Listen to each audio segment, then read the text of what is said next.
Welcome to the Comic Sauce Podcast, where we talk comics and comics culture. I am Henry Liu. Catch us on social media at Comic Sauce Pod on Twitter and Instagram. Today is July 29th, 2021, and I am joined by Porfirio Rangel. Porfirio, how are you doing? Doing good, Henry. Happy to be here as always. Excellent. I'm also joined by Christian Diadamo. Christian, how are you? Doing well. Can't wait to talk about some Loki. Yes, indeed. We are also joined by a special guest. Our special guest is Edward from Super Serious 616. Edward, thank you so much for joining us. Great to have you. Great. It should be fun. Definitely. And as Christian had mentioned, we will be talking about Loki.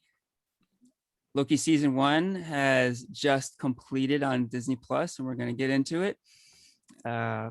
Spoiler alert, we're going to get into key plot points, etc., etc. So you have been warned.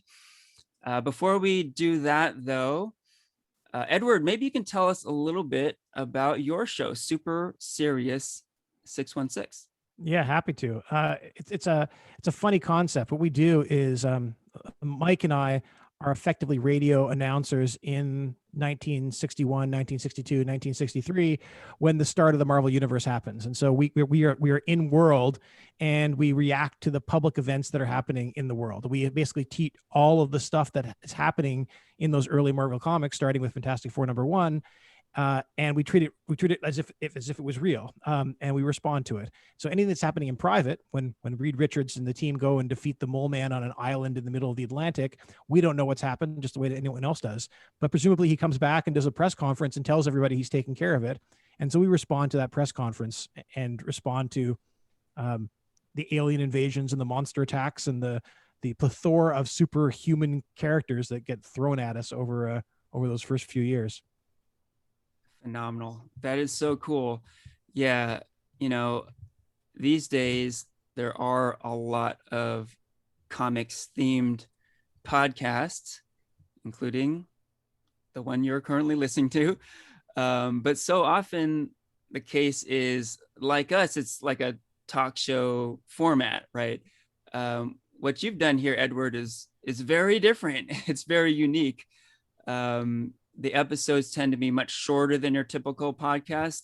And yeah, it's like almost like a old time radio broadcast, right? Where it's drama. It's like a radio drama in a way, right? Well, kind of like, so it's, we try to basically play versions of ourselves, only with the limited knowledge that we have from living in this world. And so Mike is a working lawyer. And so we often get into legal discussions on the liabilities, like what happens when the Baxter building gets torn off into space and there's people living in that building. How should they respond to that? And, what type of insurance products do they need to have? And I have a background in physics and a background in business. So in one of the last episodes we recorded, we talked about the Avengers breaking up and replacing the Hulk with Giant Man.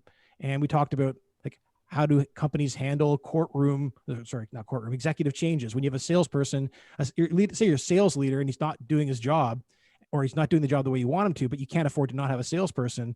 What do you do? Well, you got to bring in the replacement and have him ready to go. And that's kind of what we debated was happening on the Avengers when the Hulk was getting kicked off and the Giant Man was brought in his place as like to handle the being a giant strong guy that they needed on the team. Very cool. Yeah. With myself, Christian, and Porfirio, we're definitely pretty obsessed with comics culture.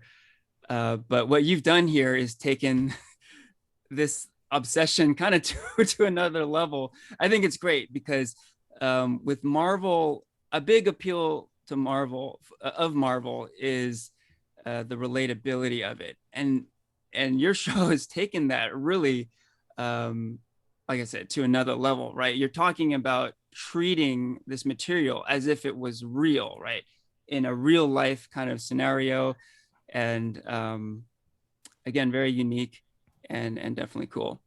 Okay, so before we get off that, I mean, I've I've I am a lifelong Marvel Comics fan, and this period of Marvel Comics, you're talking about the Silver Age, the '60s, the birth of the Marvel Age, if you will.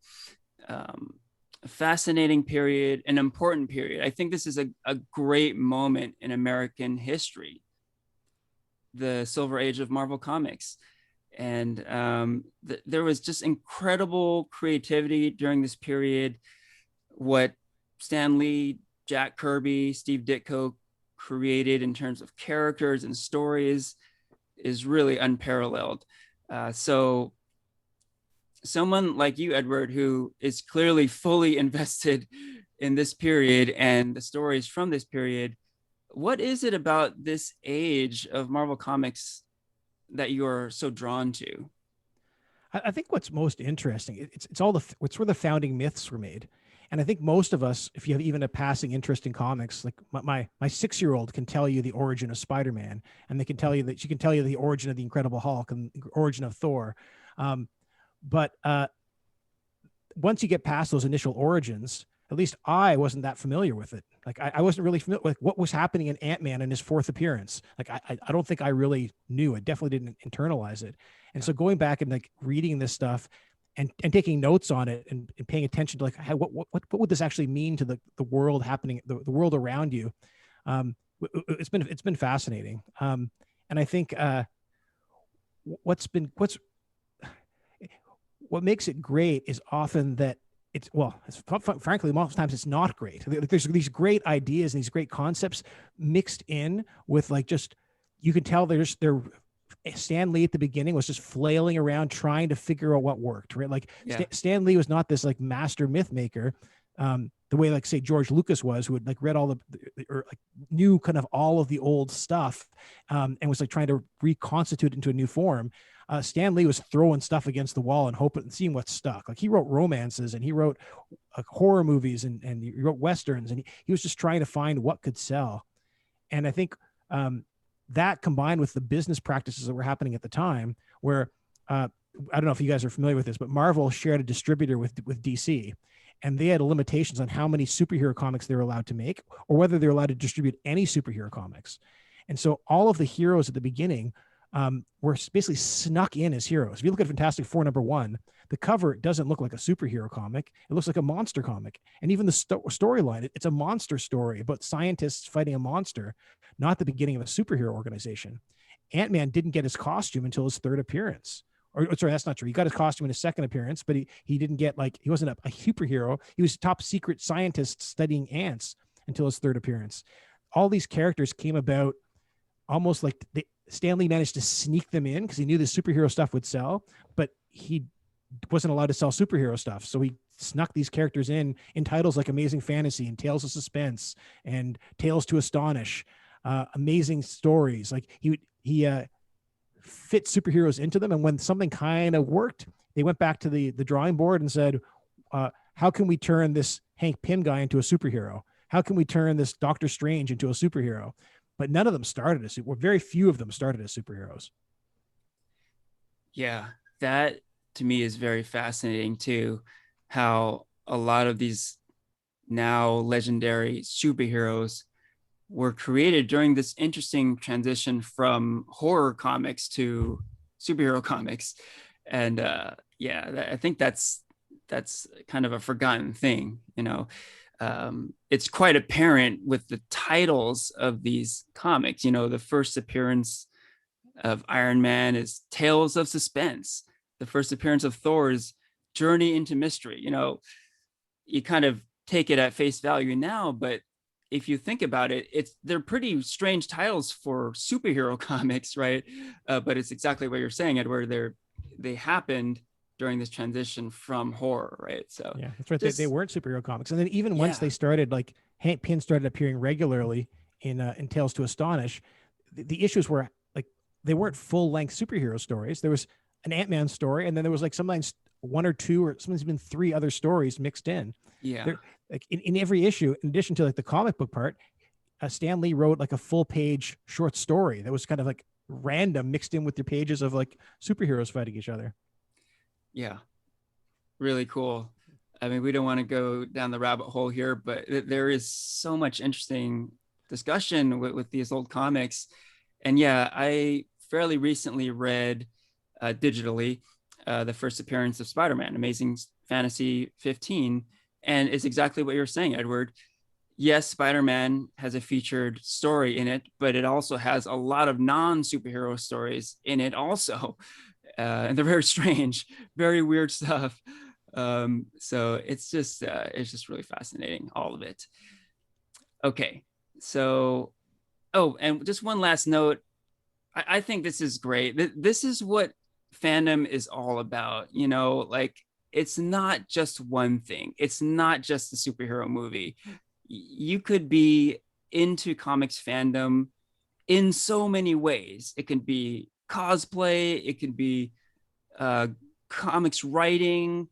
I mean, or something like this where you totally break down the original Silver Age Marvel comics to the point where you're like dissecting it episode by creating these very unique podcast episodes. So I love it. The diversity and the type of comics fandom, it always blows me away, and I'm always excited to see the different ways people can be fans. So on to Loki. All right. So as I mentioned, Loki season 1 has recently completed on Disney Plus, and we're going to get into it. Yeah. A couple weeks ago, we did our Black Widow episode, and the finale had just released, and we were so ready to talk about it. I think we can probably do a full episode on that last episode, right? Episode 6. But we're going to take a crack at the whole season here. As we often do, we can start with what worked well with Loki season 1. What do you think, Porfirio? What worked well for you with this season?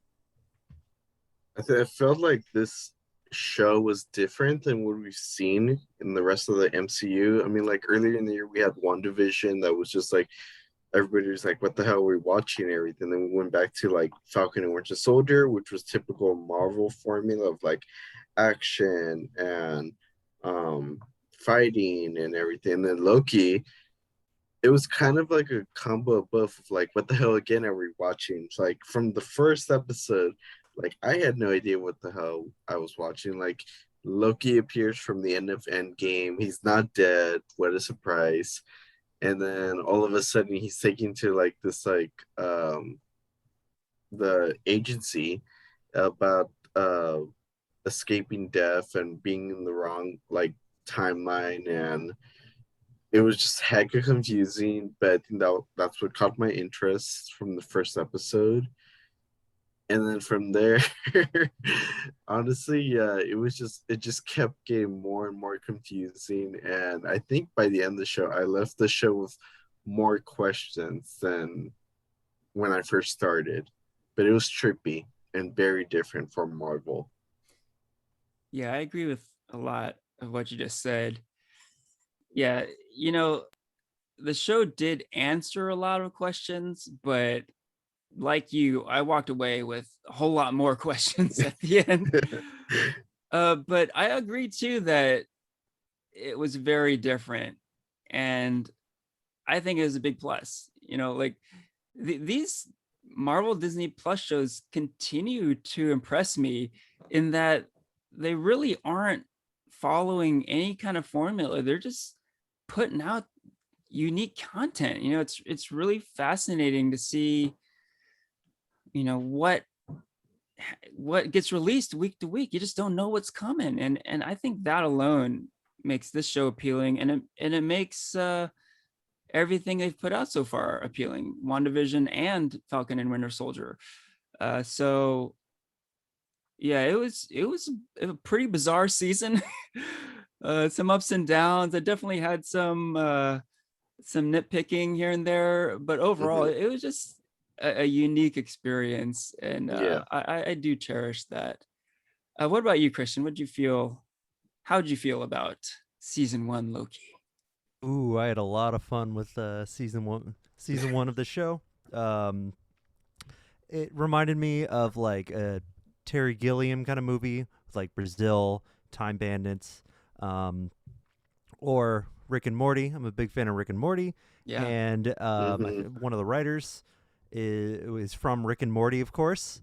So it definitely brought a lot of that kind of off the wall, multi-dimensional shenanigans that Rick and Morty is known for. I thought the TVA was a great concept. They had the like kind of time cops in a way, and like the various different versions of Loki was a really fun concept. I think the show was like off the wall weird. It expanded the Marvel universe in a pretty substantial way, or the MCU in a pretty substantial way, and kind of kept building on itself and kept like, it's like Porphyria said, like you always had questions of where it was going to go and what's going to happen next. So yeah, big thumbs up for me. good call. Yeah, you mentioned Terry Gilliam's Brazil. I could totally see that parallel too. Visually, quite similar, and yeah, that was a big plus for me too. Just the visuals of the show, aesthetically, a pretty beautiful show to watch. You know, you could turn the volume down and just get that eye candy, right? Cool stuff. Great sets, great like production design. Okay, Edward, what do you think about Loki season 1? Yeah, so I thought it was great. I thought it was the best Marvel they put out in a while. I think uh, if you look at the stuff they put out since Endgame, I think was some of the kind of they did a fantastic job of ending like 7, 8, 9 years of Marvel cinematic stuff. And then since then we kind of had we had a year and a bit of nothing, right? Until this year.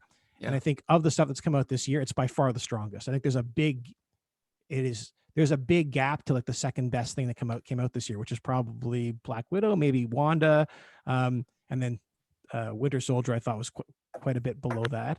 So I think that they did a great job. I think that the episodes were a little bit inconsistent. I think that of the 6 episodes, 4 of them were some of the super strongest stuff we've seen from Marvel in a long time. I thought episode 3 and episode 5 were a little bit weaker than the others. I'm happy to talk about that as much as we want to, or not to talk about it. But I think overall, a really nice job of setting up kind of the next phase of what's happening in Marvel, where they're going to go, and they've created the next big bad, right? Like it's interesting with Thanos coming along, and he basically wiped out half the universe. How do you raise the stakes from there? Like, where do you go next? And they just did a really nice job of like when Loki finds the Infinity Stones and their paperweights, and you're like, oh my gosh, we've moved to a whole other level when yeah, like Thanos wiping out half the universe is nothing. yeah, yeah. That's a great call, and I don't know if we want to dive into Kang already, but I think we need to. So he isn't referred to as Kang in the show, but clearly he is Kang.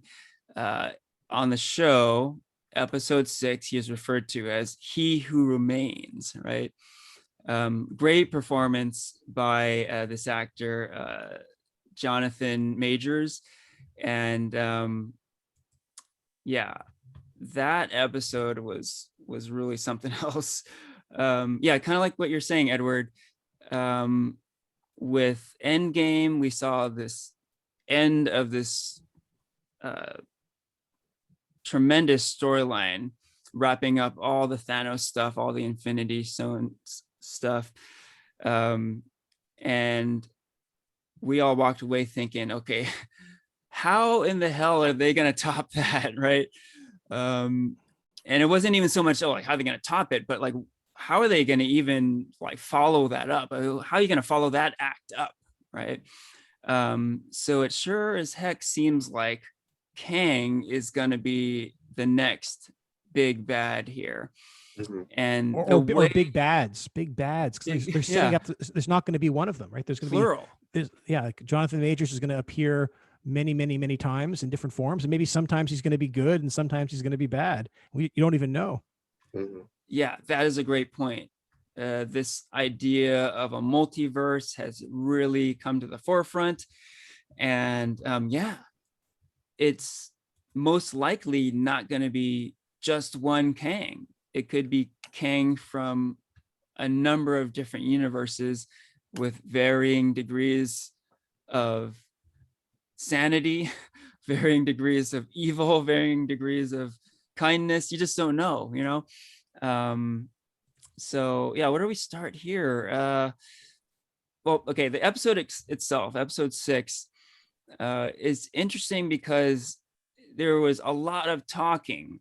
There was a lot of like exposition, right? Explaining stuff, which can be pretty boring, but what they were talking about is so monumental in the MCU that, you know, Marvel fans like us are like, you had to be glued to your seat, like just listening to what they were talking about, right? Because they were basically explaining everything you had seen in Loki so far, the TVA and all that stuff was explained. And in a way, the entire Marvel universe was explained, right? So yeah, thoughts on what was going on in your mind as you were hearing this conversation? Yeah, like specifically, there was a conversation in Kang's lair where Kang was kind of explaining everything to Sylvie and Loki. What thoughts were running through your mind here? What do you think? How about you, Christian? What were you thinking? Man, I did love that finale. I think compared to the other two, because the other two, like, they kind of get to their battles right away with Falcon and Winter Soldier and WandaVision. Whereas this one, like, it's I think I was expecting something like that, like some sort of battle encompassing a lot of people, like the other two, because that's kind of like I thought they were kind of setting up a formula, but it's so intimate with just these three characters and Kang, just kind of like giving this big exposition dump of how the TVA works and who he is. That I think because I wasn't expecting it, I was like way more invested, and I was on the edge of my seat, like, what's gonna happen? Are they gonna kill him or not? Because you have the two characters, you know, Sylvie and Loki, and they both have, like, even though they are both Loki in a sense, they've had such different lives. They're essentially different people, and like you wonder, like, oh, are they gonna kill him? Are they gonna go through with it? Or is he gonna convince him? And I think like the performance of Kang, like, he definitely convinced me. I thought, like, okay, let him run the multiverse. Like, he could do it. I don't think you guys should kill him. You guys really shouldn't kill him. Yeah, there was a really interesting dynamic going on. And I think the reason why it didn't come off as just this boring exposition scene was that, I mean, I was thinking, like, who's in the right here? Like, who should we trust? Who should we believe? And everything was like gray area, right? So Kang seemed pretty level-headed, seemed pretty like believable. Like Sylvie was saying, he's lying, right? I kind of believed him the whole time. He seemed like he knew what he was talking about. But then you thought, like, is what he's doing right? Should the TVA continue? Is what Sylvie wants to do right? Killing Kang, this person who's like perpetuated this lie that has sent her on this lifelong mission. And then there's Loki. You know, he seems kind of conflicted, and just the whole time I just like I wasn't sure like who to side with. And I think the scene was sort of purposely done like that, right? So you're supposed to ask yourself these questions, and the drama to me was like, okay, who should I be siding with here? Like, what idea should I be running with? And I don't think there was an easy answer. It's like purposefully complicated, right, in a great way. Any other thoughts on this scene? Yeah, so for me, I was really, for one, I was just fangirling out when I saw King, just because when they first announced the character was going to appear in the MCU, but it wasn't announced that he wasn't going to appear until Ant-Man 3. So when Right. they showed him in Loki in the finale, I was just kind of like, oh my gosh, because I mean, like you see all these like rumors going around, like even like WandaVision, like Mephisto's going to show up or something. And so everyone was like, oh, Kane's gonna show up. And I was just like thinking like, oh man, like people already have their theories and everything. Yeah. So when he did show up, I was kind of like, oh my god, he did show up. But going along about the whole talk about like King's plan, I actually kind of like that it didn't end like on a huge battle scene, like typical Marvel formula, just because it kind of laid out the foundations for what we're gonna expect from phase four. I mean, like WandaVision kind of touched it with when her like kind of looking into like alternative realities to go find her kids. But then like we're in the future, she's gonna play a major role in Doctor Strange 2, and Spider-Man 3 is gonna have also a multiverse storyline. So I kind of like that King and his plan kind of laid out the seeds for what we're going to expect for the future. And so I think that's why I believe King, just from knowing how the face is going to be planned out. I had more trust in him. And Sylvie, I felt for her, but I didn't think I agreed with her for killing King, because I didn't think that was the solution. And then Loki, I just 100% did not trust him. like like Yeah. the whole show, I didn't trust him. He was still like the God of Mischief to me. But that whole sit down and explain situation, I just didn't get bored of it, and I was just intrigued by it. And even though like the last episode of a show's supposed to be like kind of like the resolution to like a major conflict, I felt like we got some things like what the TVA is and what the timelines are, but by the end of it, like by the very, very end, like we're left with so many more questions that I think like won't just be answered in season 2, but like various parts of phase 4, starting with possibly I think like Spider-Man 3. Yeah, I agree. Like the ending of this show opened up this huge can of worms that is not going to be contained in just Loki, right? There's ramifications for the entire MCU. And yeah, the hints at the multiverse stuff that we were getting from like the Doctor Strange title, The Multiverse of Madness, or all these like crazy casting rumors we're hearing about the next Spider-Man movie, they were totally confirmed by this episode, right? I mean, Kang specifically uses the term multiversal war. He says this. He refers to it as the war that he ended, but he also uses that term when he's talking about if you kill me, there's going to be another multiversal war. So clearly that's where we're headed, right?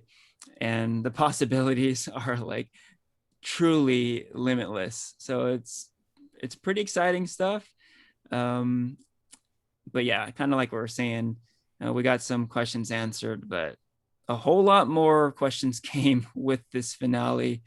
And I know, yeah, we wanted to get into thoughts and questions, but before that, maybe a little bit more on the good and the bad of the show.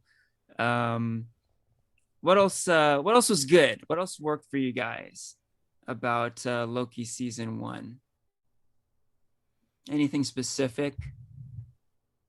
I think the style of the show was really again we keep using these words like unique and different, and again the climax wasn't a bunch of people punching each other. But I think what's interesting what Marvel has done to keep the superhero genre fresh is it feels like almost every movie or production combines the superhero genre with a different genre. And so you see like Captain America 2 is like a political thriller mixed with superheroes, and Spider-Man is a mix. It's a romantic comedy or a teen romantic comedy mixed with superheroes. And so they've done this thing. And I think what they did with Loki that maybe wasn't entirely obvious until almost it was finished was that Loki was almost like a superhero genre mixed with like a Twilight Zone episode. And it was like, to me, it was like super obvious when you had the last little like twist at like the final little kicker at the end where Mobius doesn't know who Loki is. Just felt very, very, very Twilight Zone. But you could feel like that happening kind of throughout the entire show. And they didn't cop out, and they didn't like turn it into like Twilight Zone doesn't end with people punching each other, right? It ends with like the big reveal, and they stuck with that genre, and they stuck the landing, which was great. Yeah. Good call. Yeah, I was thinking too about the ending and how they didn't feel the need to have this epic battle at the end, right? And Christian, you were alluding to it earlier, but WandaVision and Falcon and Winter Soldier kind of ended weakly, I think, but not with Loki. I thought this last episode was a real like finishing on a high note, you know. Yeah, Kang was great. I also really like Sylvie in this season. Like you're saying, Porfirio, her motivations at the end were very questionable, but the character is great. I really dug having this Loki variant throughout the show. I thought she brought a lot to it. Yeah, I was really curious. Like we're kind of mentioning there's some unevenness through, you know, the midpoints of the season. What got me through it was Sylvie. Like I just could not wait to see what was next for her character. I was definitely fascinated. So I thought she was great. So what didn't work so great about this season? Any shortcomings you guys can think of? Was it all good? What's Edward, I think you brought it up earlier. Episode 3. I hated that episode. Yeah. Now this is sometimes referred to as a train episode, right? Yes. Okay. Uh-huh. Let's talk about that. Yeah. I felt like it was a total filler episode, like a waste of an episode. Okay, we got some information about Sylvie's past, but she didn't open up, and you got typical Loki just messing around, and like it was cool visually and everything, not gonna lie. It was but other than that, I thought it made no sense to have that episode. I was just very like, by the end of it, I was frustrated. I was like, this was just a waste. But yeah. Yeah, I think it's kind of like what we're talking about with the final episode. There was a lot of talking, a lot of exposition. So I think same thing here, right? But I think the difference was with that final episode, there were just such huge ramifications of what they were talking about. Whereas in episode 3, it really felt like two people just chit-chatting, right? And, you know, not a whole lot came of it. Although I would argue that you kind of got to see their relationship kind of blossom. That's when they got to know each other, right? And that was kind of an interesting storyline for the season, right? There was a romance between Sylvie and Loki, the unlikeliest of romances, right? A Loki and a Loki variant, you know, developing feelings for each other, right? So I thought that was kind of cool. I enjoyed their dialogue. I thought it was kind of a cool break from the typical like Marvel action, you know, that we see from the MCU. I do understand where some of the complaints are coming from, where it was, yeah, it could be, you know, seen as kind of a slow filler type episode. Edward, I know you had some problems with this episode. What did you think about episode 3? Yeah, maybe I'm not as down on it as you guys are, but I think it was the character building episode. It needed to happen, and needed to happen probably where they did it. My problem wasn't so much that they didn't move the plot forward and they spent the time on character, because I think that is important, because these characters need to be connected somehow in order for the rest of the show to work. I was more just disappointed about the execution of that, right? Like I felt that like I was not engaged. I didn't believe that these characters were falling in love at the end. And my problem wasn't with like what they attempted to do. My problem was that they didn't succeed in what they were attempting to do. Got it. Okay, so speaking of this relationship, friendship, whatever you want to call it, some questions do come up here. So a reveal from that episode is that Loki, the Tom Hiddleston Loki, is apparently bisexual. Something a lot of folks talked about afterward. What do you guys think about that reveal? Did it seem odd to you? Like, I'll give my take first. It did seem like it was sort of unnecessarily thrown in there. Like, it was definitely interesting, but to me, it would have been more interesting if it had anything to do with the story. It kind of didn't, right? So I think it was just kind of thrown in there just for the sake of it, and maybe just to get people talking about it. I don't know. Any other thoughts on that? Man, I completely forgot about that. You forgot. I guess it doesn't really come up anywhere else in the show at all, does it? Like, exactly. It doesn't really have any bearing on the whole season. Mm-hmm. Yeah, I forgot. I think part of it goes back to the source material. Like the original Loki in the Norse myths, he was about as bisexual as you come. Like he's a shape changer, and he turned himself into women, he turned himself into men, and he had babies both as a man and as a woman. What's his name?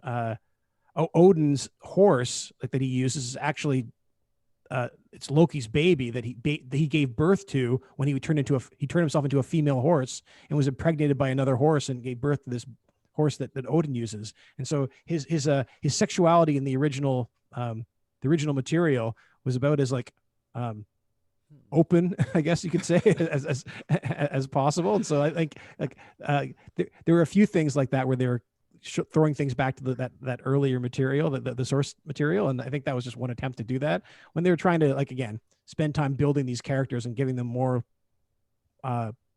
background and grounding that you can like interpret things through. That's cool. Very interesting stuff. Again, though, I would say it would have been better if they tied it in with the actual storyline of the season. It would have been, it wouldn't have seemed so wedged in there, I think. Okay, the other thing I want to bring up is the relationship itself. Now, did it seem odd to you that Loki and Sylvie were falling in love, given the fact that they're essentially the same person? Did it feel, I don't know, incestuous? Did it feel strange? I don't know. What do you guys think? I say yes and no, just because like it's weird, because like it's your Loki's other self in a whole nother universe. But at the same time, Loki's in love with himself. He's a fucking narcissist, and like, so it makes sense for Loki to fall in love with himself in another universe. Yeah, you could argue that the only person he could ever fall in love with is himself, right? So, from that perspective, it makes a lot of sense. I wasn't too weirded out. It seemed like Sylvie was a very different type of Loki from the Tom Hiddleston Loki. So yeah, it kind of made sense that they were this odd couple, you know? But I don't know. It's a kind of out there show. So an out there pairing like this didn't seem too strange to me. Yeah, I think they needed to have like a love triangle with the alligator Loki. There you go. There you go. And President Loki. Okay. Oh, speaking of alligator, so if I remember correctly, that was episode 5, right? With Mhm. many Loki variants battling each other. We got the smoke monster. We got the Teletubby land. A lot of weirdness. I think, Edward, you mentioned you weren't a big fan of this episode. Maybe you can tell us a little bit about why that is. Yeah, like it's interesting. Like I think episode 3 was universally less liked than the others. When I read message boards and so on after the show, I expected people would think like me and they would be disappointed in episode 5, and that was not the case. People seem to have loved episode 5. I think the tease of the variant Lokis at the end of episode 4 was fantastic. Like the ending of episode 4 was just like jaw-droppingly fun. I think again, I think they dropped the ball on some of the execution in episode 5. I think all of a sudden, for a show that had tons of exposition, they did a terrible job of explaining what the rules were in this episode and what was actually happening and why it was happening. Characters just, I felt like, started to do things to hit plot points rather than based on any of the characters that we developed around them. So, like, for example, so Sylvie is working with Ravonna. Ravonna tells her a bunch of stuff, and then it becomes clear that Ravonna was lying to her and trying to trick her. But still, Sylvie believes the earlier stuff that Ravonna told her and believes that if I disintegrate myself, I'll go off to this other dimension. Like, given that Sylvie doesn't trust people, why is Sylvie, and we know that Ravonna is lying about other things, why is she trusting Ravonna about that thing to the point where she's going to sacrifice her life to go and do it? It just didn't feel like it was in character at all. It was because the writers needed her to do that thing in order for them to get to the next plot point. And I felt like that this episode was kind of full of that stuff. Like if this is where the place where everyone's getting dumped, where they're, I don't know, when they're killing the timelines or ending the timelines, they send everything goes here. Well, then why was this place so small? Because wouldn't there have been like lots of these timelines that they've been ending and lots of people that they've been ending over the millennia? And why is it full of just Lokis? Like, why aren't there alternate other people there? And then why is it's just how Mobius happens to be there too? Like this again, this is like all of times all getting dumped there, but it seems like all our characters find each other immediately and they go and solve the problem. It felt like it was, again, writers needing to get to episode 6, and they just kind of said we're just going to make it happen and we're going to ignore all the flaws with our model. Yeah, go ahead, Christian. I was just saying, yeah, that was a really good point. It does feel like a really rushed episode. Like it feels like it could be 2 or 3 episodes, essentially, with the different ideas. With Sylvie going to the world, going to this new world, the like all the variant Lokis getting together and the smoke monster, all crammed into 45 minutes. Essentially resolving kind of all of those points. And yeah, you are kind of right where it does feel like they have to rush along so they can get to their big finale. Yeah. Like I would say Loki, it's too bad it's only 6 episodes instead of I think the other ones were 8 to 10. No, I think they wrote themselves into the corner and they just had to solve it. And so they said, hey, we're just going to solve it to get where we need to go. And I guess it's better to do that in the penultimate episode rather than the last episode. Like, I feel like Lost kind of did this where they kind of threw their hands in the air and kind of wrapped everything up in a way that was very unsatisfying. And Loki did that in their second last episode, but then the final episode, they kind of stuck it back. they messed up the flip, but they landed the landing. Yeah. Huh, yeah. Yeah, that's a good point. Speaking of smoke monsters, right? But yeah, really solid points, Edward. I'm in total agreement. When you have a show like this, when you're dealing with magic, when you're dealing with multiverse, when you're dealing with timelines and pruning and enchanting, you can't get just totally out of control. You have to be grounded somehow. Like you're saying, the way characters are developed, the way the characters behave has to match how they've been developed. You talk about rules. There's certain rules you got to follow. Like, like we're all saying, you can't explain everything. It'd just be too boring and too long, right? You can't explain everything, but you have to have some explanation for things, right? A lot of it can be considered nitpicking, but when it comes down to it, if you don't develop certain things, if you don't explain certain things, it can kind of ruin moments in shows and movies. So, for example, that last episode was great, but what threw me for a bit of a loop was, and we talked about how there wasn't a lot of fighting. There was a fight. There was this battle between Sylvie and Loki when they determined that they were kind of at odds with what they wanted to do. Sylvie wanted to kill Kang, and Loki was like, wait, let's think about this, right? So they ended up doing battle. So interestingly, during that battle, we saw some powers that to me kind of came out of nowhere. There's a moment where Loki like grabs Sylvie with some sort of telekinetic power and like and draws her back to him. I'm like, wait, he can do that? Similarly, at one point, Sylvie kind of shoots these energy blasts out of her hands. She has some telekinetic powers where she like moves Kang's table away from him. So stuff like that. I was like, wait a minute, what can these characters do? What can they not do? With Sylvie, I was maybe a little bit more forgiving because she's a new character. But look, we have seen the Tom Hiddleston Loki for like literally 10 years, throughout the MCU. I mean, I had a pretty good handle at what this character can do. He's a master at illusion. He can create these like duplicates of himself. He's a master manipulator. He's great at lying and tricking people. But there's some things he did in the show that I had never seen before. And I'm like, okay, how do you explain that?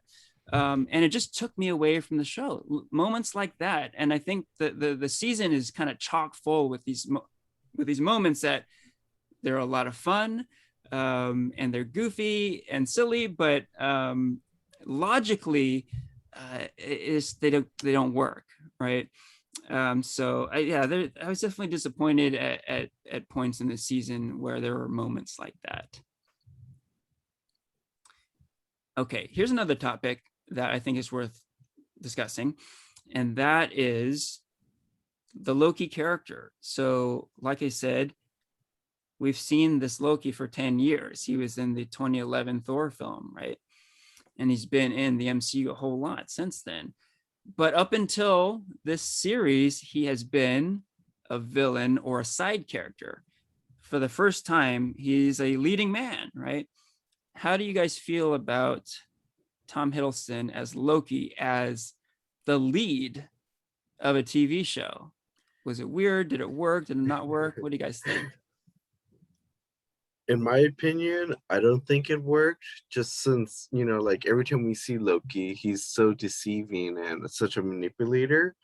So for this, it just made I don't know, I couldn't trust Loki. It was so hard to take him serious as like the main character. Like if he tried seeming like genuine, like, oh, I care about you, or I want to do this, or like for once I'm not lying. It's just like, are you really? Yeah. Like I don't know, like the whole time I just couldn't take him seriously. So I think that was really annoying for me. Like I just, in my opinion, my personal taste, I just think Loki works better as the side villain or as the villain. The main character, I couldn't get to it. Yeah, I'm with you there, Porfirio. I do think it was interesting having this character as the lead of the show because, like you said, he's had this history of being villainous and someone you can't trust. So yeah, it was interesting to see him as the primary protagonist. But yeah, I agree with you 100% that he worked better as a side character or a villain. You know, I mean, a lot of these MCU movies are super beloved to me, so there's that bias. But I love villain Loki. It doesn't get any better than villain Loki, right? So yeah, it worked, I thought, but I do think he's better served as a villain or a side character. Mhm. Any other thoughts there? Yeah, I got something because Pravira, I think he brings up a good point, but like where you don't know if he's kind of lying the entire time we were watching the show. So I think I like that about Loki, about him in the show. The fact that he always seems like he has an ulterior motive at like just about every point in the show, except for like the very end when he's fighting with Sylvie. In a way, like it's kind of the only time he feels like he's like truly being honest about who he is in a sense. Because I think at points in the show, he even mentions that he's kind of like lying to himself in a sense. Yeah. And he's kind of this king of mischief out of some sort of insecurity. And the only person he's able to open up to is essentially another version of himself. It's the only real person he can trust. And when, Kang kind of tells Loki the way of the world, how the universe works, in a sense, he is being honest with Sylvie in that he doesn't want to. He wants to, in a sense, maintain a sense of control to the universe as opposed to absolute chaos, which is what happened if Kang would die. And of course, because Sylvie is also a Loki, Sylvie betrays him and kills him. And so I think there's a really great like kind of shot, like pretty much after he goes through the portal, where you just get like it feels like a couple minutes of just kind of him just putting his head down in kind of shame, and it's like this really long take, and I think that was like a great kind of bookend to that scene where it just kind of sits on it and you kind of recollect on who he is and who he's become and how in a sense he's changed by this journey, but he has essentially been betrayed because you can never trust a Loki. Mhm. Yes, indeed. That's a great point, Christian. Like, I do stick to my guns in that I think Loki works better as a villain. But ultimately, I think the character does work because, like you're saying, you get that full arc, right?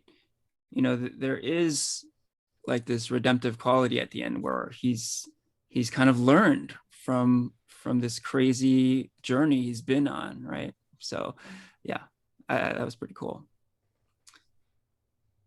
Okay, so I know we all have questions. I think now's a good time to throw out any questions to the group you might have about this season. Are you baffled about anything? Are you walking away scratching your head, wondering what was that all about? Questions? I have a question. I guess it's more about the format rather than about the show itself. Okay.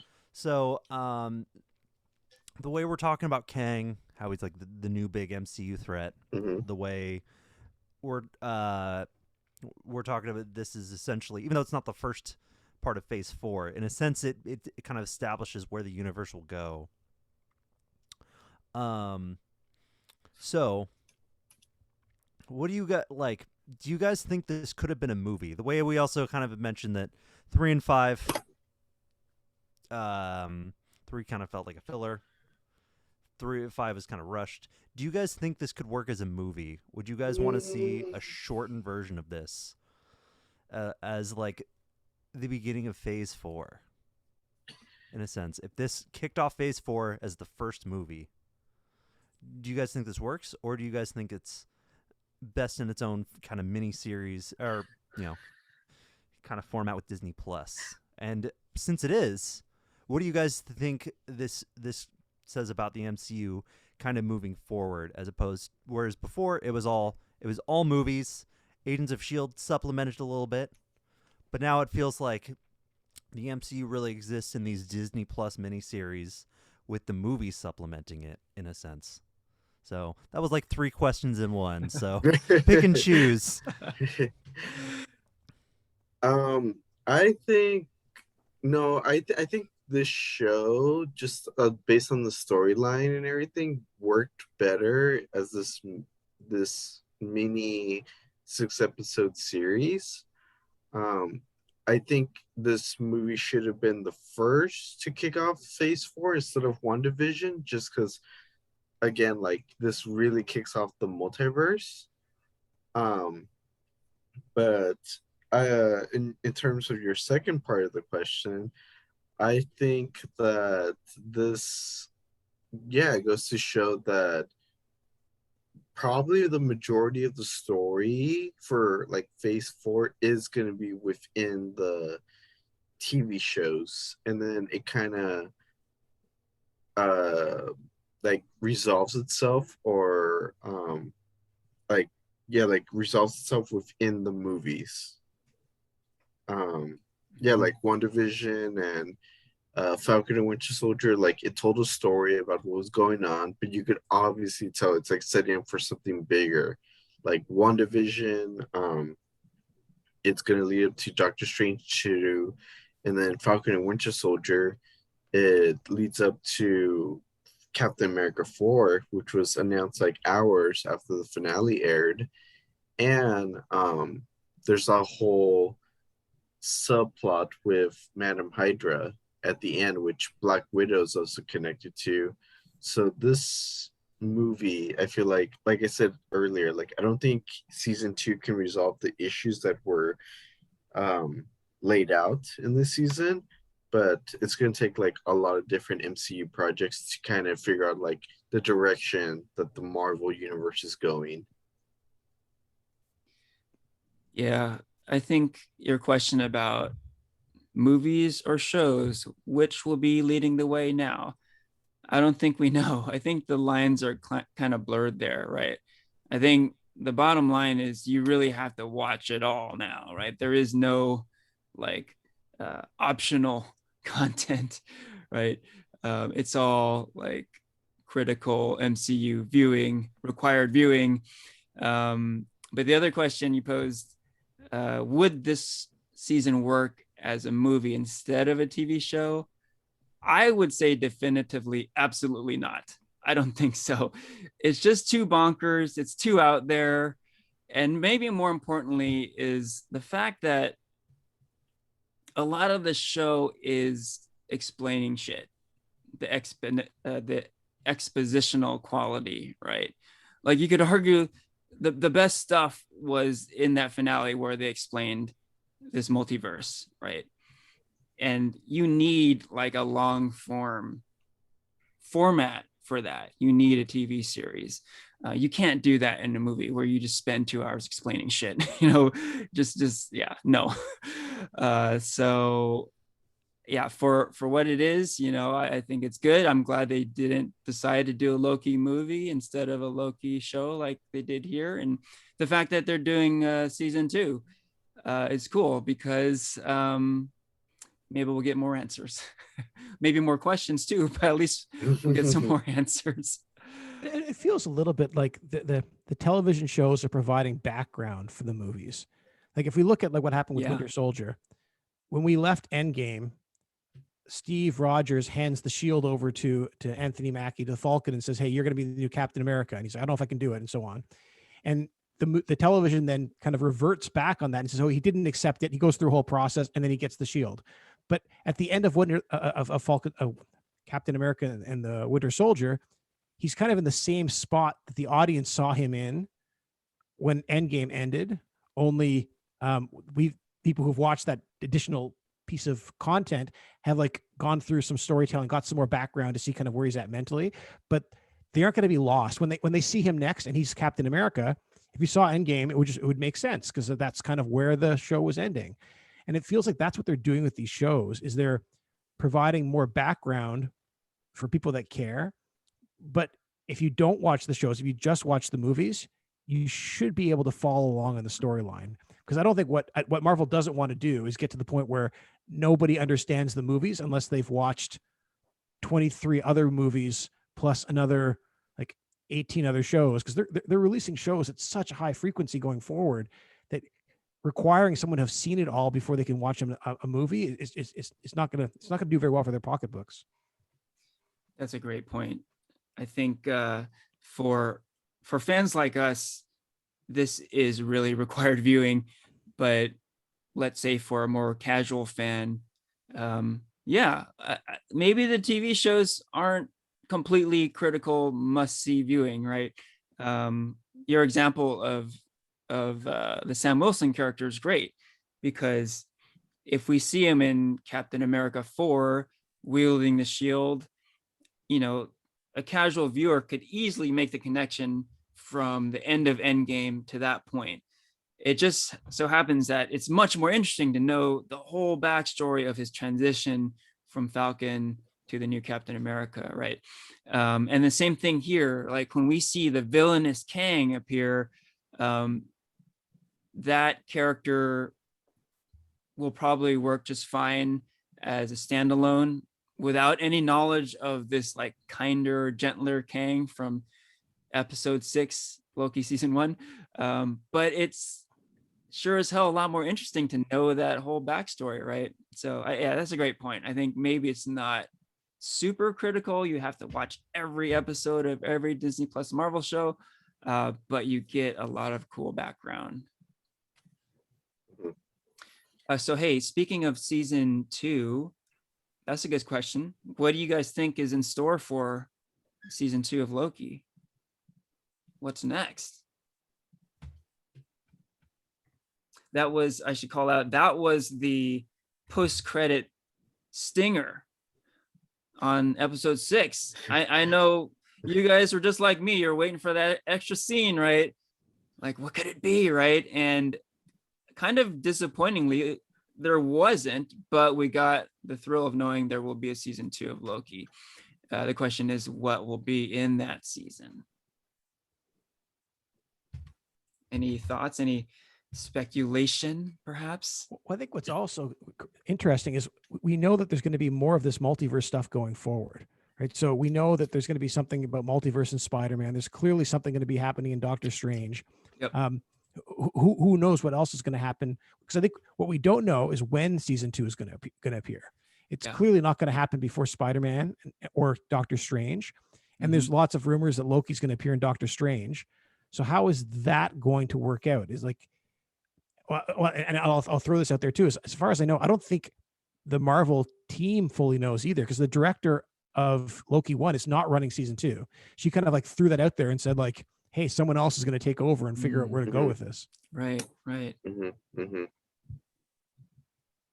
Well, one thing we might see is, where did Ravana go? Right. So she slipped through a portal, made a statement to the effect of, I'm going to seek free will, something like that. Maybe we'll find out where she went. Any thoughts of where she might have gone? I know that question has come up. She went for a long ass vacation. She deserves it, damn it. She spent eons taking care of this damn timeline. She deserves it. She went somewhere and then she's gonna like send a picture to Mobius and be like, I have the jet ski. Oh, the jet ski. Okay, talk about an unresolved storyline. Like, I was like waiting for the moment I got to see Owen Wilson riding a jet ski, completely happy. Didn't get that moment. That's my prediction for season 2. There you go. We'll finally get to see this. Yeah, they better have it in season 2. We saw he had a magazine and everything. Like, come on. Maybe we'll see them all on jet skis for each different universe. Right. There's a different one riding a jet ski. Yeah, that's the thing with this show. You really don't know what's coming. I mean, that's kind of the beauty of the show, but that's what is hard about speculating. You really don't know. It's hard to predict what's going to happen. Yeah. So presumably we'll see more of the Tom Hiddleston Loki and more of Sylvie. Yeah, I don't know. Even that, like, who knows? Like, where are they going to take this show? It could be a completely different Loki variant. Yeah. Like, I guess if you think about it, there's an infinite amount of possibilities because this is a multiverse, Yeah. Yeah. It's true. and you have an infinite amount of Lokis, an infinite amount of Kangs. Infinite amount of Spider-Man. Yeah, exactly. Well, so Yes. Sony may not allow that. You can't allow infinite Spider-Man just yet. As long as Disney pays the bills, Yeah. otherwise there's a limit. I Yeah. guess like one thing that I enjoyed from this season is kind of like the confirmation of two young Avengers, because you guys both know how much I love and I'm excited to see Young Avengers team. And so we see two members in this season kind of confirmed. There's Kid Loki, and then Kang variant is actually a Young Avenger member. Oh, that's right. Uh-huh. Yeah. So like, these all these Disney Plus shows have been really good at like teasing it. So again, Loki just adds fuel to like this Young Avengers team up later in the future. Mm. That was one thing I was excited for. Dropping those Easter eggs. Mm, They know how to do it. Uh-huh. Yeah, I think the shows are. That's another thing that the shows are doing in general, right? Because we also saw that in Wanda, they have her two kids who are also Yep. being set up to be Young Avengers. In Yeah. Winter Soldier, they introduced oh, what's his name? Is it Patriot or something? Like it's Yeah. the son of Yeah, the Yeah. yeah, Elijah Bradley. Elijah Bradley. Yeah. So they introduced him in that one. We know in Hawkeye they're going to introduce like Hawkeye, the younger version of Hawkeye. Mhm. I don't know if Ms. Marvel ever becomes a Young Avenger, but like I can totally see them doing it for our purposes. Like it feels like Yeah. they're using the shows almost to set all those characters up. mhm. Yeah. Yeah, that's a good point. We were talking about Val showing up in Black Widow and how it seems like she's putting together maybe the Thunderbolts or maybe the Dark Avengers. There's definitely like this Young Avengers thing going on. And I just know that Kevin Feige has got like this big whiteboard where he's masterminding this whole thing. And like he's admitted before, sometimes he sets something up and doesn't necessarily follow through with it, or maybe he doesn't follow through with it till much later, but he leaves the door open, and we see that happening here. We're seeing many doors left open to many things, right? And yeah, you can't help but get excited about the possibilities. And it's cool. It's cool. Just the prospect of some of this stuff happening is really awesome. Mhm. Christian, I have a question for you. yes. Okay, so I know earlier in this season we talked about like the director said that much influence was given from Teletubbies. So did you see more of like Teletubbies in this season or Rick and Morty? I've never watched Teletubbies. So, I don't know. Let's see. I did see that Rick and Morty reference. I think Rick and Morty season 5 is also like ongoing, Uh-huh. and so Rick and Morty just kind of happens to be a little more fresh in my mind. Mhm.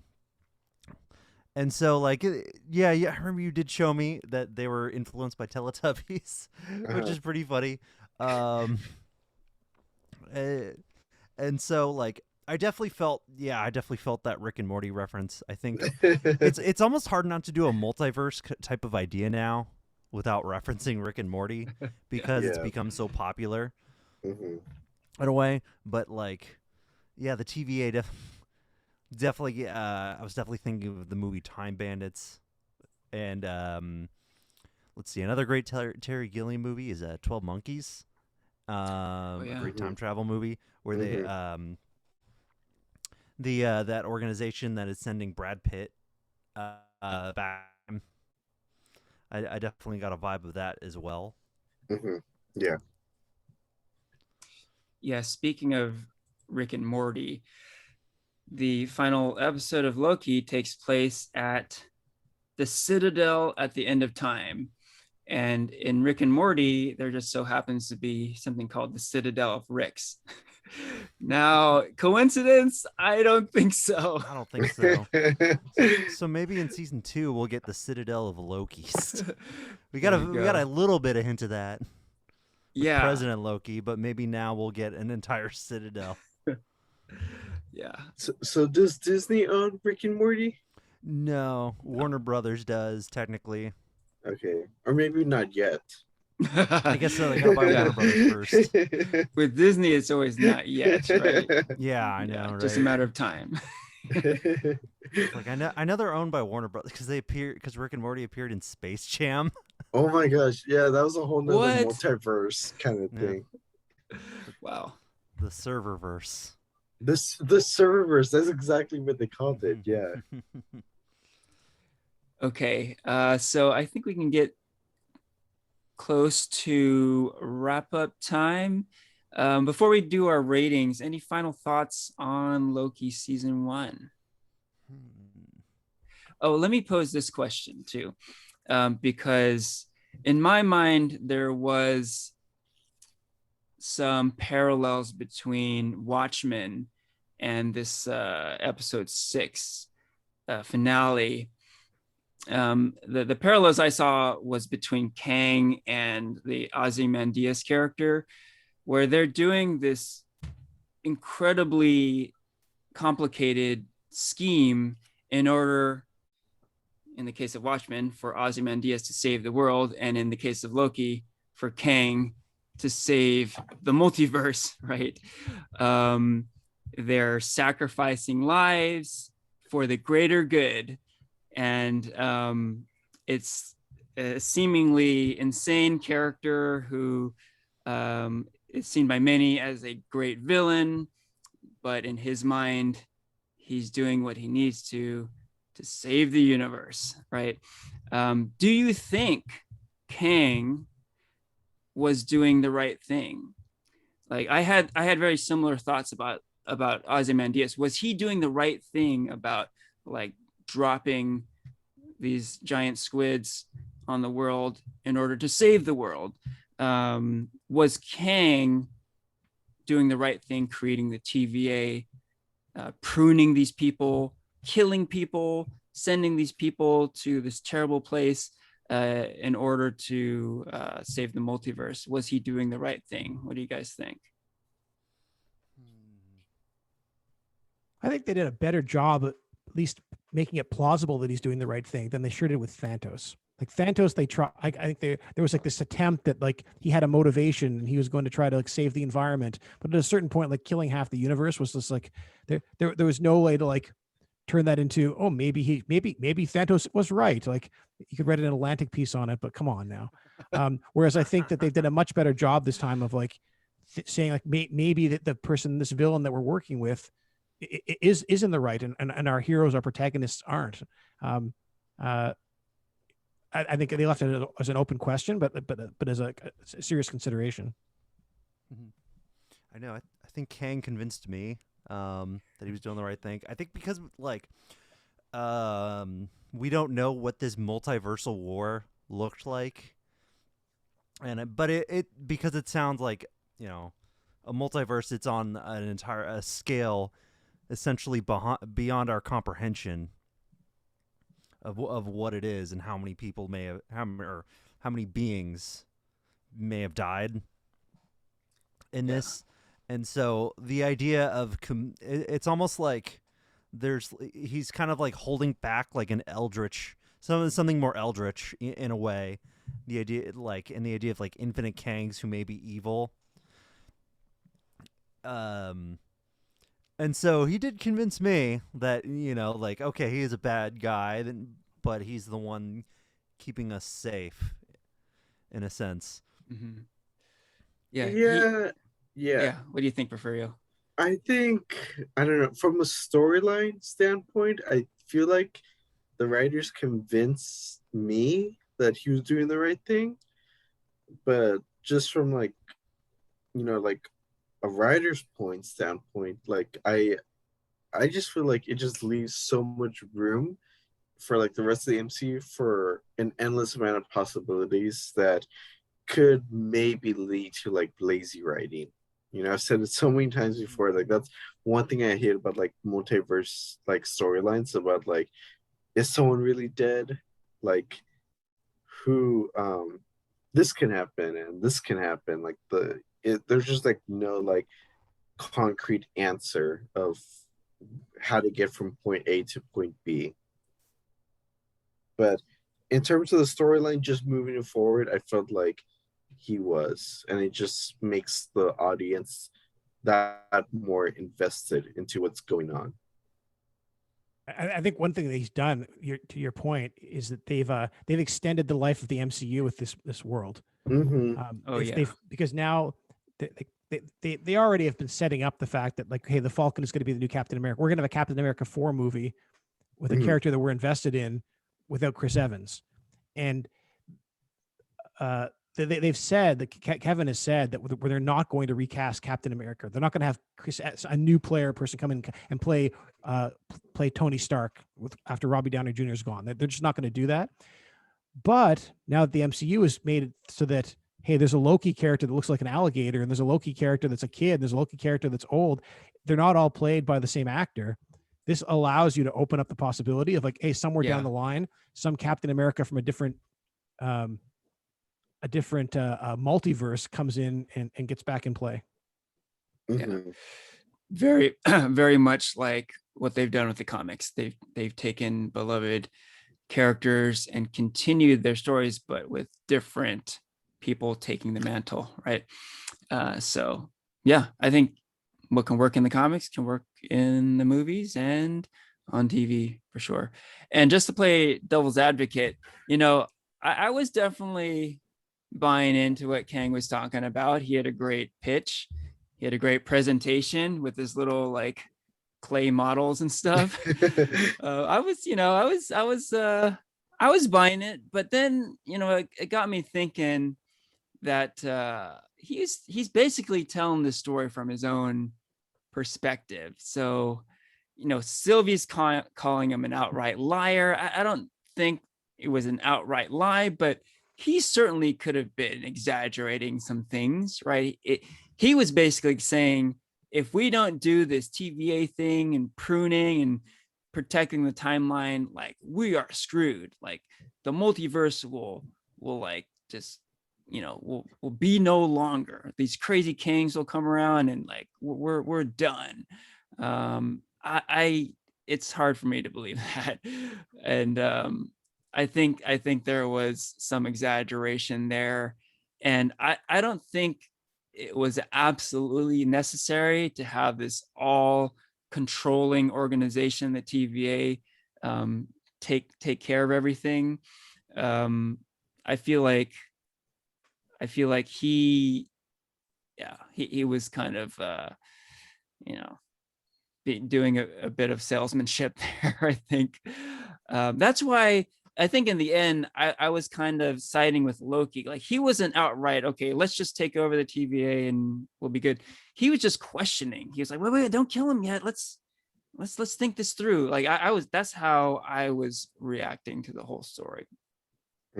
But again, I think that's what makes that scene so great. There are many different ways to take it, and none of the perspectives we've mentioned are completely wrong, right? So yeah, it's good. It's good, complex storytelling. So dig it. Okay, wait. I have like 2 more final questions. Go ahead. Do you guys think that because the next Marvel project coming out is coming out in 2 weeks with the What If animated show on Disney Plus? Do you think the end of Loki is affecting like that What If storyline? Oh, like what if it's essentially just different universes rather than like non-canon questions? Yeah. Like in this whole nother multiverse timeline, Killmonger saves Tony Stark, or do you think what do you guys think? That's a cool way to look at it. I think that it's just essentially just a different look into each different universe, and these are essentially, we're looking at infinite possibilities, and that these are essentially canon within the MCU, just with not in our universe, instead of just like, oh, we're just gonna have fun with the here, this is non-canon, you know. Yeah. It could be even more than that, right? This is the chance to Ooh. allow the Marvel universe to play with animation, because everything in the Marvel Cinematic Universe has been live action. Well, up until recently, it's all been movie live action, and now they've gone into comics, gone into television shows, and that they're tying it in with and so on. Going into animation is a little bit more risky, but it also lets them do things that they can't do in live action. If we want to go and even for the comic, even for the What If, they couldn't get the voice for Robert Downey Jr., they couldn't get the voice for Chris Evans. They got a lot of the voices, but not all of them. But if they want to start doing like shows like where they take these characters and take them in different directions, they're not going to be able to do that. But in animation, maybe they can. And so this is a way to experiment, to be like, can we pull this off and tell a story that ties into the Marvel universe in some way? I expect it'll be background for the Doctor Strange film. Good call. Yeah, I think this show could open the door to another whole realm, right? This animation thing could be a whole nother thing. But kind of like what you're saying, Christian, I agree, you know, with What If. It certainly seems to be like a step in this multiverse direction. You know, it's not a question of, is this canon or is this just something else? It can be like all canon, right? As long as you explain it with the multiverse. So yeah, I think it can be kind of cool where, you know, it seems like it's delving into some pretty out there territory where Peggy Carter becomes Captain America instead of Steve Rogers, etc. But where one person might say, oh, that's just, you know, that's just some weird fantasy, not canon. Another person might say, well, it's just a different timeline, right? Yeah. So yeah, that's Okay. the multiverse. Oh yeah, you had Well, another question? Yeah, I was going to say it also solves the problem, some of the problems with Sony, because Sony wants all of their Spider-Man long tail characters to tie in with the MCU, Yeah. and Kevin does not want that at all. And so this is kind of like lets them solve that and say, hey, you can have all your Spider universe. It ties into the MCU. It's in another multiverse that we're not going to talk about on a day-to-day basis. Great point. Yeah. You know, if Kevin Feige wants to leave the Venom movie out of his universe, he can, and just say, oh yeah, it's a different timeline. Okay, Porfirio, you had another question? Yeah, one last question I had. Okay, so we kind of figured like, yeah, Kang's gonna be the next big baddie for the MCU because of like him dying was create this multiverse war. But like, what makes him like more powerful or less powerful than like other like time celestial beings that we know already exists in the Marvel universe, like the Watcher or the Eternals? Well, I think they kind of explain it at the end of the season, right? You know, the teaser is so great because first off, you love this character, you kind of fall in love with this character because of Jonathan Major's performance. But then when he says, like, you think I'm nuts, where'd you see these other Kangs out there, right? Uh-huh. They're really dangerous. And it's just like having this power in the wrong hands. That's what's dangerous, right? You know what could possibly go wrong, right? And that's the threat to me. You know, having this sort of ability, this sort of power in the wrong hands, it's very dangerous. Hey, I have one question for you guys. Marvel owns the rights to a whole bunch of cowboys, like so Two Gun Kid and Kid Colt and the Rawhide Kid, the Phantom Rider, Calamity Jane. They own all these rights to all these characters that were most of them were made in the 1930s, 40s, and 50s. But they've in the comic books they've tied into like the standard cinematic universe through time travel and stuff. I think Kid Colt or something came into the modern world now, or Rawhide. One of them is anyway in the modern world now. Disney like owns Halloween costumes. So if you look at the top 20 Halloween costumes, 18 of them are Disney, including Pirates. They've licensed basically Pirates are now a Disney product. Oh yeah, Wouldn't it be great if they owned Cowboys as well? When will we see when will we see these Western characters come into the MCU? That's awesome. What a great thought. It is. Who knows? I would like to see an MC Western. I think that'd be a lot of fun. I mean, look, we've been talking about that, how that's how the MCU has survived. Each movie isn't same as the last, right? They've had different genres. Each movie is a superhero movie, but they're kind of a superhero movie plus, some different genre.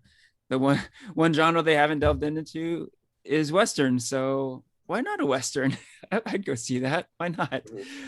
I mean, it's a pretty out there idea. So I don't know if it would be a tentpole movie release, but maybe something on Disney Plus. Shoot, I think, that would be the perfect spot. We've seen how they've gotten experimental with these Disney Plus shows. So, why not throw a Western in there?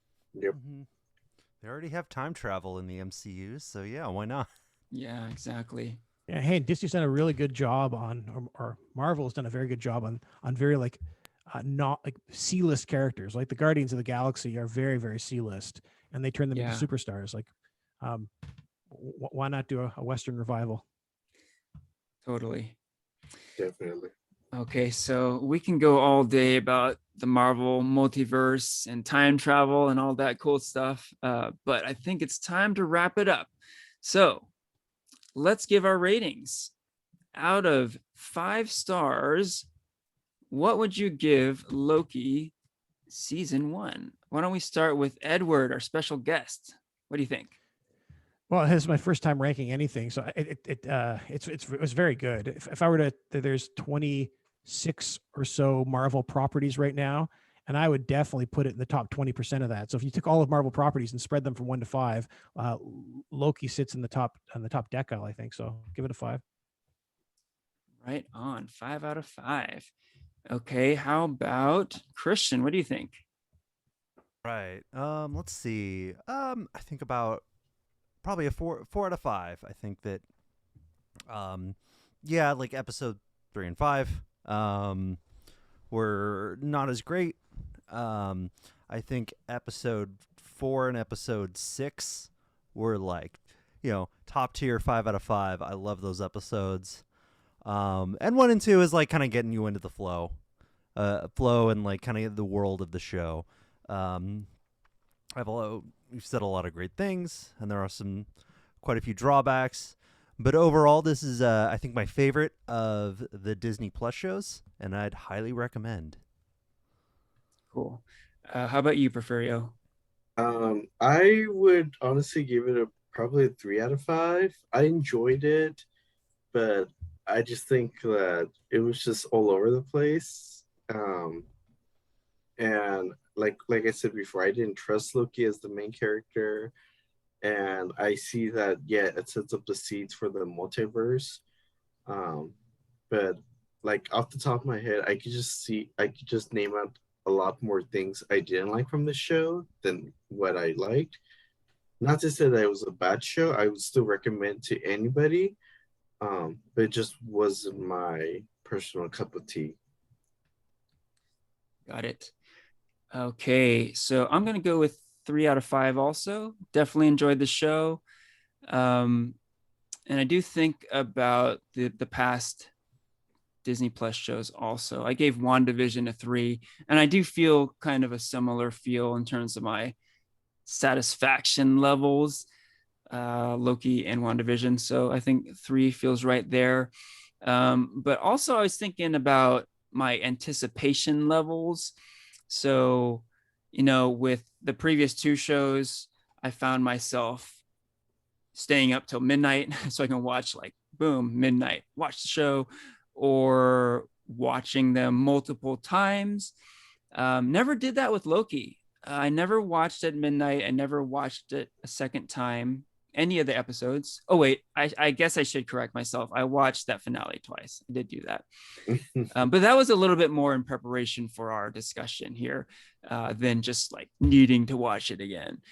So yeah, I didn't really crave the show. I think there was even an episode where I waited till Friday to watch. Ooh, so I waited a couple days. That's like unheard of, right? So yeah, I just wasn't like, oh my God, I gotta watch this. So I think that says something. And my last little bit is something I mentioned before.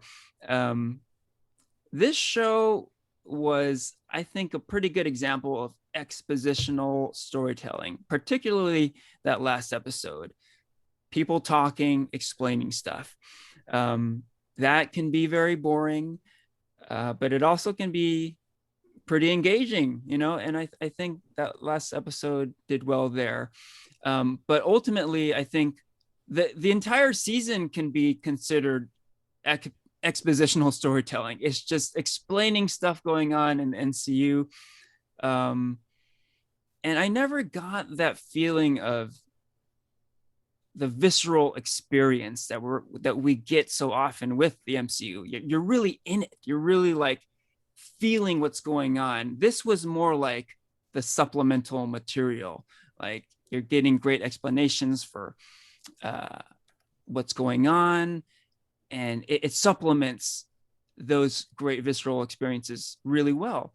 But never did I feel like caught up in the moment, right? It felt like, I don't know, the director's commentary or the after show discussion. You know, it was a little bit more appeal on that level. So again, unique, interesting, new, yes. But I didn't quite get the thrills that I am so accustomed to with the MCU. Okay, before we wrap up, hey, Edward, you know, one last thing I wanted to touch upon with you is something we do quite often, and that's comparing an adaptation to its source material. I know you're very invested in Silver Age Marvel, and Loki, the character Loki in the Marvel Universe, was created during this period, during the 60s. How does the TV show Loki compare to the original 1960s Marvel Comics Loki? Yeah, the original Loki, again at the time, Stan Lee was just trying to figure stuff out. But Loki was one of his mainstays that he went back to. Most of the villains that appeared in those at that time were really one shots. Like the Porcupine would show up and then he would be gone again, or the Plant Man would show up and be gone again. Radioactive Man would show up and be gone again. But Loki stuck around. So apart from Doctor Doom, Loki, and Namor were really the three villains that would come back kind of again and again to torment the heroes. And Loki's like modus operandi back then was really just it really goes back to trickery. Like he wasn't looking to get power and take over the world. He was really looking to cause mayhem. When he managed to take out Thor for a period of time, where Thor was like incapacitated and he kind of had the run of Midgard, he didn't go and like take over the United Nations or like demand servitude. He would just like go and turn cars into flowers and like turn like buildings into candy canes and like just caused mayhem and mischief. He wasn't particularly sneaky, but he was cunning. And so there's a lot of, he would be like tied to like one of his first appearances, he was tied to a tree and he was like trapped to the tree, and he couldn't, what was it? Like, the only way he'd be freed is if somebody comes through and like someone from one of the other one of the other Asgardian gods comes through and sheds a tear for Loki. And so he uses like the the exact wording to go and like drop a leaf into the guy's eye, and so then he has like a tear comes down from his eye, and Loki manages to get free. And so there's lots of trickery, and they've definitely taken that forward, but they've made him far more cunning than like the simplistic version that happened in the early 60s. Very cool. Yeah, I think Loki is a good example of the MCU adapting a character well, making it a good character for big blockbuster entertainment storytelling, but at the same time maintaining key character elements from the original source material. All right. And before we wrap up here, Edward, how can we listen to Super Serious 616? All the podcast players. We also have a website, Super Serious 616. You can subscribe via email, and so we send the episodes out 2:30 a.m. on Mondays, Wednesdays, and Fridays. And if you're an email subscriber, you get a bunch of background information as well. So you get like, here's what we're going to cover in the episode. Here's what the cover looked like, the issue we're going to cover. Here's like kind of a write-up of what's happening in that issue to kind of remind you, so you can jump into to where you're at. And then every now and then we'll send something like apart from just the episodes themselves. So we created an index, for example, of every episode that we've done. So if you just want to go and listen to all the Spider-Man episodes or all the Iron Man episodes, there's ways to do that. So that's at www.superserious616.com. Awesome. Thank you so much for joining us, Edward. It's been a blast having you on the show. It's been a ton of fun. Thanks for having me. Great. And with that, we can wrap up the episode. This is Farewell from Henry, Christian, Porfirio, and Edward.